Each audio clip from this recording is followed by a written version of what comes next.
यशस्वी जायसवाल का selection world cup 2026 के लिए हुआ क्यों? देखिए ये बात सच है कि इंडिया में या दुनिया में लोगों का माइंडसेट होता है कि जिस खिलाड़ी का सिलेक्शन ना हो सबसे बड़ा हम बाहर बैठे खिलाड़ी से ज्यादा उम्मीदें लगाते हैं जो हमारे पास है उससे। ये भी सच कि इस बार जो हमारे सिलेक्टर्स ने टीम चुनी, आरपी सिंह या प्रज्ञान ओझा के आने के बाद जो टीम चुनी गई है उस टीम के लिए तालियां बजनी चाहिए। बहुत बोल्ड, बेबाक, बिंदास फैसले जो है इस बार लिए गए। टीम को 90% लोग 9 आउट ऑफ 10 और 10 आउट ऑफ 10 इससे अच्छी हमारी 15 नहीं हो। लेकिन फिर भी जायसवाल के प्रशंसक सवाल पूछ रहे हैं कि यार हमारे लड़के का सिलेक्शन आईपीएल और T20 फॉर्मेट में उसने अच्छा किया था, सैयद मुश्ताक अली में भी उसने परफॉर्मेंस की, फिर उसका सिलेक्शन क्यों? मतलब Rinku is a great finisher but Rinku का सैयद मुश्ताक अली में रन नहीं। जितेश शर्मा कह रहे होंगे यार हमारा भी नहीं हुआ। ईशान क्यों आ गए जबकि जायसवाल की जगह पहले? मतलब ये सारे सवाल लोगों के मन में चल रहे हैं। हमें लगा क्यों ना इस पर एक वीडियो बनाते हैं। गिल का प्रयोग जब फेल हुआ तो फिर जायसवाल वापस क्यों नहीं? क्योंकि अगरकर ने तो यही कहा था कि गिल और जायसवाल हमारे परमानेंट ओपनर थे, गिल इसलिए आगे वापस संजू की जगह पर क्योंकि वो टीम में थे। तो अगर गिल जायसवाल थे तो जायसवाल क्यों बाहर है, बाकी सब आगे जा रहे हैं। रिंकू ईशान को मौका मिला तो यशस्वी के इनसे खराब है। क्या यशस्वी की दावेदारी मजबूत या नहीं? और अगर अब ओपनिंग की लड़ाई गिल, संजू, अभिषेक, ईशान के आसपास तो क्या यशस्वी का मौका आगे आने वाले सालों के लिए खत्म हो गया? पहला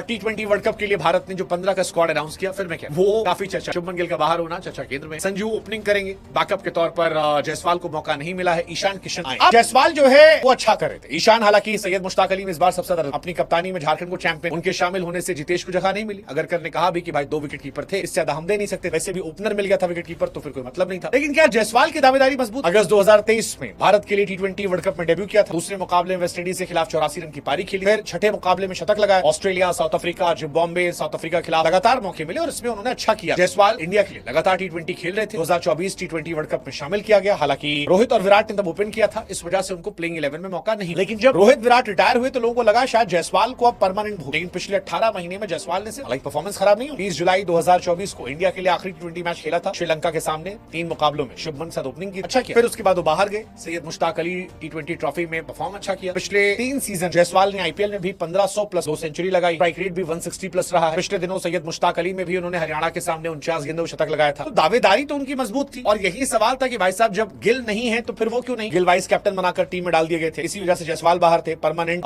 टेस्ट और वनडे में तो गिल है ही। मैनेजमेंट चाहता था Gill permanent, but why not Jaiswal? और अगर कर नहीं पूछी भाई साहब, कोई पूछ ही नहीं रहा कि क्यों जायसवाल नहीं, जबकि शुरू में तो शुभमन और जायसवाल ही थे जब वो बाकी फॉर्मेट खेले थे, इसलिए संजू सैमसन, अभिषेक को लाया गया था। हालांकि अगरकर बार-बार तारीफ तो करते थे यशस्वी, लेकिन खिलाते नहीं। अभिषेक ने बाद में यशस्वी की जगह छीनी और गिल जो थे वो 4 महीने से खेल रहे थे लेकिन रन नहीं बना, तो वो बाहर। अब इसकी 2 वजह है मेरे हिसाब से बाहर। एक वजह ये है कि इंडिया को विकेट कीपर, बल्लेबाज, ओपनर जो 2 सवालों का जवाब देता है कि जितेश शर्मा टीम में क्यों नहीं है, रिंकू सिंह क्यों आए हैं, और 3 सवाल और तीसरा की जायसवाल बाहर। शुभमन गिल को बाहर करने के साथ इंडिया ने उस माइंडसेट को बाहर कर दिया जहां पर विकेट कीपर फिनिशर, तो विकेट कीपर फिनिशर नहीं होगा तो जितेश शर्मा की जगह खत्म, जुरेल की जगह खत्म और ऋषभ पंत की जगह खत्म। अब विकेट कीपर अगर ऊपर आ तो 2 ही ऑप्शन थे, एक केएल राहुल, दूसरा ईशान किशन। ईशान किशन ने रन बनाए थे इसलिए केएल राहुल की जगह उनका सिलेक्शन। जायसवाल का सिलेक्शन इसलिए नहीं हुआ क्योंकि एक ओपनर और चाहिए। ओपनर हमारे लॉक थे संजू सैमसन और अभिषेक शर्मा। एक ओपनर जो और चाहिए था, अगर वो विकेट कीपर हो जाता है तो वो 2 काम, एक extra wicket keeper backup opener और दूसरा ओपनिंग का बैकअप। संजू सैमसन जिन्होंने आखिरी मैच में 168 के स्ट्राइक रेट से बनाए, उनको जगह मिल गई और यहाँ से ये बाहर। ईशान जो है अब वही आगे, इसी वजह से रिंकू सिंह को अगर करने भी यही बात है कि 2 विकेट कीपर काफी। फिनिशिंग पोजीशन के लिए रिंकू हमारे पास है और उनकी दावेदारी जितेश से मजबूत है, इसलिए प्रायोरिटी। वर्ल्ड कप में अभिषेक और सैमसन ओपनिंग करेंगे। ईशान जो है विकेट कीपर और बैकअप के तौर। यशस्वी अगर बैटिंग के साथ विकेट कीपिंग करेंगे तो शायद उन्हें मौका मिल जाता, बट वो विकेट कीपर नहीं है इसलिए उनको मौका नहीं। और इसीलिए सिलेक्टर कह रहे हैं कि अगर मान लो ईशान अच्छा नहीं भी कर तो भी जरूरी नहीं था कि जायसवाल, तो भी केएल राहुल को मौका मिल। ये नहीं है। रिंकू का सिलेक्शन फिनिशिंग स्किल की। जितेश ने कुछ खराब नहीं किया था, बस टीम कॉम्बिनेशन में फिट नहीं बैठ रहे थे। अब आती बात अभिषेक शर्मा को लेकर। यार देखो अभिषेक शर्मा ने एक्चुअली खा, यशस्वी मेरे बड़े फेवरेट खिलाड़ी है, but if you look at Yashasvi and Abhishek, आप में से 90% लोग अभिषेक के साथ। अभिषेक के आने से टीम इंडिया का टेम्पो चेंज। अभिषेक जब से आए हैं तब से तबाही मचा। शाहीन अफरीदी को जैसा